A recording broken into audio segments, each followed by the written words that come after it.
I've been working as a truck driver for well over 10 years now, but I only recently changed companies. I actually would have stayed in my own company, but when my friend Jake told me how much his paid, I practically begged him to get me a job there. He referred me there, and I got the job after a quick interview. The interview itself was very strange because I asked some questions I didn't expect, like, have you ever abandoned your vehicle on the road, or are you afraid of the dark, or are you religious? I answered everything truthfully and got hired on the spot, so I didn't think twice about the oddity of the questions. My job was to transport dried meat products to a small town, and for some reason the company said it could only be done at night and that I had to be there by morning. I used to night shifts, but the handsome pay more than compensated for it, so I didn't complain. When the time came for my first tour, Jake explained which route I should take to get to my destination, stating the GPS was off a little. Before I entered the truck, he sent a message to my phone and told me to listen to it when I got on the road, since it explained some basic rules that I should follow. I thanked him and started driving. When I got on the old road which Jake told me to take, I opened the message he sent and realized it was an audio recording from him. Here's what it said. Hey Paul, welcome to the company. Now I know you're an experienced truck driver, but our company has a list of rules you need to strictly follow while you're driving. I'm going to lay them out for you here and make sure to follow them as best as you can. I'll also send you a text message so you can read the rules in case you aren't sure.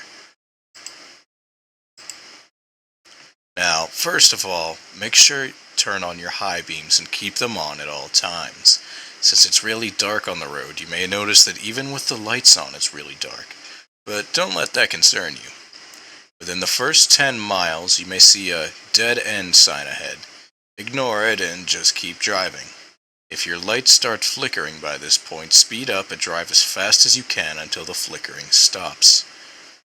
You may see an old man hitchhiking by the road at this point. Make sure to stop your vehicle and ask him where he's going. If he says he's going to the nearest town, then let him in. But if he says anything else, floor it and don't look back. If you do let him in, he'll remain quiet for about an hour while you're driving him in. Then he'll ask you to stop and let him out. Despite being in the middle of nowhere, do what he says. But once he's out, don't look at him while he's walking into the night. You should be well within the 20th mile by now. If you start to hear any banging or growling noises coming from the back of the truck, ignore them. They'll go away faster if you maintain a consistent driving speed, so try to do that. Before you reach the 30th mile, make sure to turn off your radio if it was on until now. Turning it down will not work, so make sure to turn it off. This is really important. By the 35th mile, your radio will suddenly turn on and be at highest volume. Now, it's really important that you pay attention here. If a song plays, any song, simply turn it down or off. But if you only hear static, stop your truck right away, turn off the engine, lie down in the seat and close your eyes. Try to be as still as possible and keep your eyes closed. You'll hear tapping on the windshield and roof, but you'll be okay as long as you keep your eyes closed. Even if you hear the back truck door opening, don't move. Whatever opens them will close them in a few seconds after sniffing around. Once the noises around the truck stop, you can open your eyes slowly and look at your driver's window. If the window's fogged up, wait another minute. Otherwise, you can sit back up and continue driving. By the 50th mile, you'll start to see something running along your truck on all fours on the side of the road. No matter how fast you go, it will always keep up with your truck, but it's advised you maintain a speed of at least 60 miles an hour. Try to keep your eyes on the road because there's a curve, after which the creature will be gone. If the creature's still following you after the curve, speed up and hope to God you lose it by the next one. You only have 3 curves, so make them count. By the 70th mile, your truck will sputter to a stop. Remain as calm as you can and try restarting the engine as fast as possible. Do not look in the rearview mirror at the figures running towards your truck. Just start the engine and then floor it as soon as you do. You'll notice by mile 80 that it's getting really hot inside the cab. Don't bother with the AC because it's not going to work. Try taking off your jacket, but don't open the window under any circumstances. Try not to fall asleep either, because even though the road goes straight, you may find yourself swerving off a cliff if you close your eyes.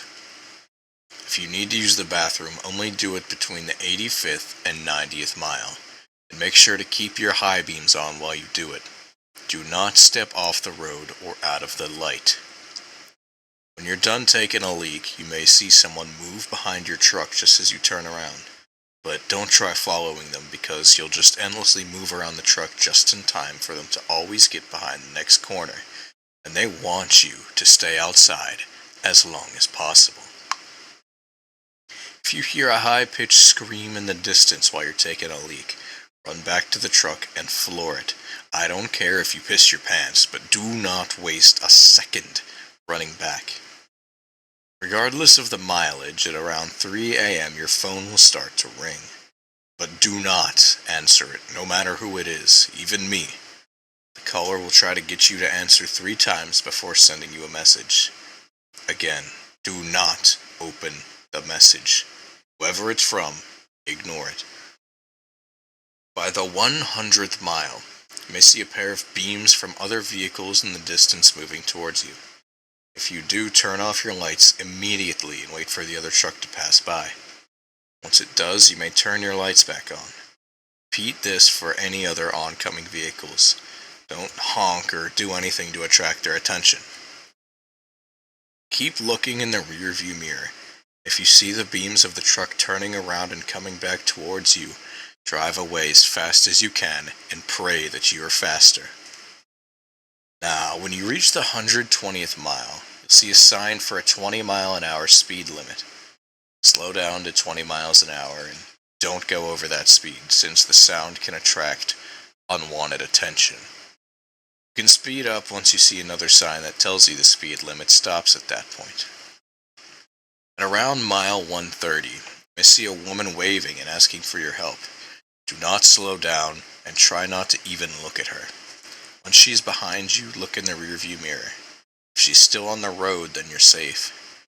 But if she's gone, just look straight and don't even think about looking in the passenger seat, no matter what you see with your peripheral vision. Once you reach mile 140, you're safe. From here, it's a straight shot to your destination. Don't try to turn your truck around at any point.